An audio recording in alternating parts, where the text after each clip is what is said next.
नमस्कार, मैं हूं आचार्य विक्रमादित्य। ये चैनल आपका अपना कार्यक्रम है। मैं आचार्य विक्रमादित्य आपके साथ लगातार रूबरू रहता हूं और ज्योतिष की, भारतीय संस्कृति की बहुत सारे रहस्यों की बात आपके समक्ष इस चैनल पे आगे बताने का प्रयास करता हूं। भारतीय संस्कृति बड़ी चमत्कारी है और उन समस्त विद्याओं के अंतर्गत एक विद्या आती है ज्योतिष विज्ञान। पूरे विश्व में लोग इसके प्रति आज बड़े विशेष तौर पे सावधानी के साथ बात करने का प्रयास करते हैं, बहुत अच्छा सा आदर देते हैं ज्योतिष विज्ञान को। लेकिन कुछ लोग हैं जो इसका मजाक भी उड़ा लेते हैं। लेकिन हमने अपने जीवन में देखा है कि ज्योतिष से बढ़िया शास्त्र कुछ हो नहीं सकता है। यदि आप बिल्कुल अनबायस्ड होकर ज्योतिष की गणनाओं को पढ़ने का प्रयास करें तो बिल्कुल आपको बहुत बढ़िया से चमत्कार जिसको कहा जाता है ना, वो आपके समक्ष उपस्थित हो सकता है। हमने वो गणनाएं देखी हैं, आश्चर्यचकित पड़ जाते हैं, खुद भी स्वयं आश्चर्यचकित हो जाते हैं कि कैसे ये गणना, केवल काल गणना को पढ़कर हमने ये जो निष्कर्ष निकाला और ये निष्कर्ष फलीभूत हुआ। और इन सब सिद्धांत को समझना हमें चाहिए।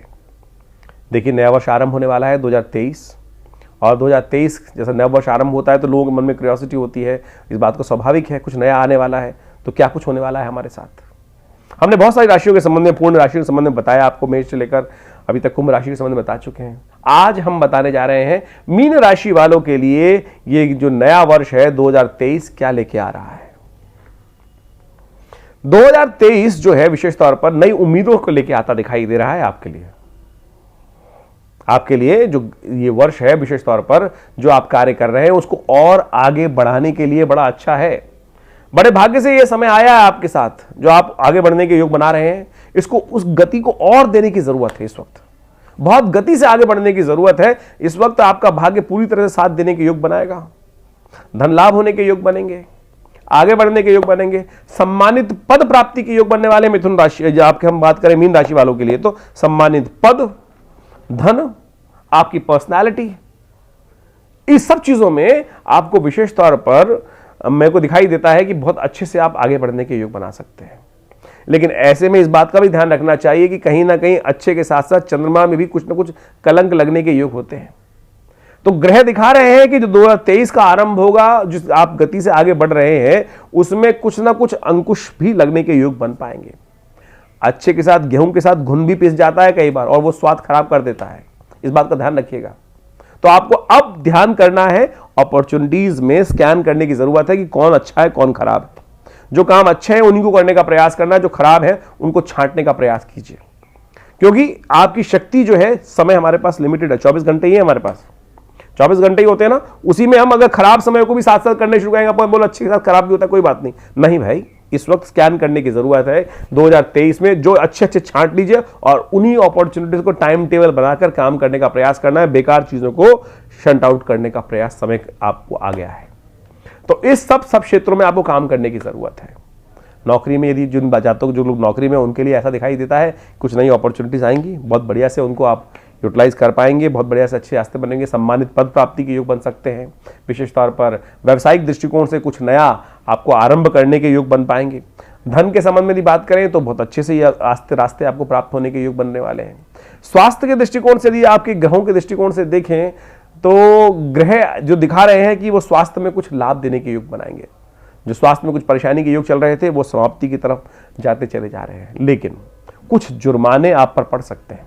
मैंने कहा ना, गेहूं के साथ घुन भी पिस जाए तो वो आपको जुर्माना दे सकता है। यानी आपको जितना लाभ होना था, आपने अंदाजा लगा रखा था कि मेरे को ऐसा इतने % लाभ मिलेगा, तो कहीं ना कहीं आपने गलत स्कैनिंग करी और उसको छांटा नहीं, तो फिर आपके उस लाभ पर भी कुछ कमी आने के योग बन पाएंगे। इसलिए विशेष तौर पे आवश्यकता है इस वक्त छटाई करने की। ये समय है बिल्कुल छटाई करने का। जो फालतू की चीजें हैं उनको काट छाट के अलग करिए और अच्छी चीजों में ध्यान लगाते हुए जिनको समय है उसको आपको यूटिलाइज करने का समय आपको आना दिखाई दे रहा है। और छटाई कर देंगे उससे कोई नुकसान नहीं होगा, चिंता मत कीजिए, आगे बढ़ने के योग दिखाई दे। यात्राओं के योग भी आपकी राशि में बनते दिखाई दे रहे हैं। यात्रा के दृष्टिकोण से आगे बढ़ने के योग बन पाएंगे, बहुत बढ़िया से आप उसको लाभ ले पाएंगे। लेकिन वर्ष का मध्य भाग जो है, मध्य भाग के बाद यानी जो अप्रैल के बाद, मई के बाद का समय रहेगा, वो थोड़ा सा सावधानी भरा रहेगा। धन के संबंध में नहीं, धन तो आएगा ही आएगा, लेकिन कुछ शत्रु आपके साथ उत्पन्न हो सकते हैं जो आपके लिए परेशानी बनने के योग दे सकते हैं। कुछ ऐसे लोग आपके साथ जुड़ सकते हैं कि जो आपसे अंदर ही अंदर ईर्ष्या करने लगे। स्वास्थ्य के दृष्टिकोण में भी कुछ समय जो ऐसा रहेगा जो कहीं ना कहीं कुछ परेशानी उत्पन्न करने के योग दे देगा। तो ऐसे में आपको भगवान शंकर का ध्यान करना चाहिए, भगवान शंकर का नित्यपति अभिषेक करना चाहिए और भगवान शंकर का विशेष तौर पर पूजन करना चाहिए। हम त्र्यंबकम यजामहे सुगंधिम पुष्टिवर्धनम उर्वारुकमिव बंधनान् मृत्योर्मुक्षीयमामृतात्, इस मंत्र का नित्यपति सानिध्य लेते हुए काम करने का प्रयास करना चाहिए। ओवरऑल ये वर्ष मुझे दिखाई देता है कि आपके लिए व्यावसायिक दृष्टिकोण से, काम के दृष्टिकोण से, आपकी नौकरी के दृष्टिकोण से, आपके सम्मान के दृष्टिकोण से, पद के दृष्टिकोण से, लाभ के दृष्टिकोण से काफी कुछ नया अपॉर्चुनिटी लेके आने के योग बनाएगा। बस आपको स्कैन करने की जरूरत है। द्वंदात्मक स्थिति भी उत्पन्न कर सकता है ये समय मध्य के बाद, कि कहीं ना कहीं कि इन चीजों में कहीं गलत तरफ ना चले जाए। तो उसके लिए कोशिश करें, भगवान शंकर के मंत्र का नित्यपति जप करें, और कोई ज़्यादा आवश्यकता पड़े तो मैं आचार्य डॉक्टर विक्रमादित्य आपके साथ हुई, तो आप प्रयास कर सकते हैं हमसे मिलने का, आ सकते हैं हमारे आश्रम पे हमसे मिलने के लिए। हमारा आश्रम दिल्ली में विवेकानंद योगाश्रम में लक्ष्मी नगर में स्थित है और माँ भगवती का सानिध्य है वहाँ पर। ये चमत्कारी भगवती का श्री विग्रह है, जो भी इनके समक्ष अपने दर्शन करके अपनी मनोकामना के लिए यज्ञ करता है, हमने देखा है उनकी मनोकामना सिद्ध होती है। तो आप भी इस चमत्कार को अपने जीवन में उपस्थित करें। आपका समय तो चमत्कार वाला ही है इस वर्ष, तो आशा करते हैं कि आप अपने इस समय को पूर्ण यूटिलाइज करने का पूरी तरह से प्रयास करेंगे। इस बात का ध्यान रखिएगा क्योंकि समय बहुत अच्छा है आपके लिए। बाद में पछताइएगा मत कि हम कर ही नहीं पाए। आप बाद में हम सोचते हैं कि अरे भैया इतनी अच्छी अपॉर्चुनिटी आई, पहले पता होता। तो हमने आपको बता दिया है कि ये वर्ष आपके लिए बहुत कुछ नया लेके आ रहा है। इस अपॉर्चुनिटी को यूटिलाइज करना है आपको पूरी तरह से, और छटोर जो है छांट देनी है उसको। आशा करते हैं आप इसका सब लाभ लेंगे। नमस्कार।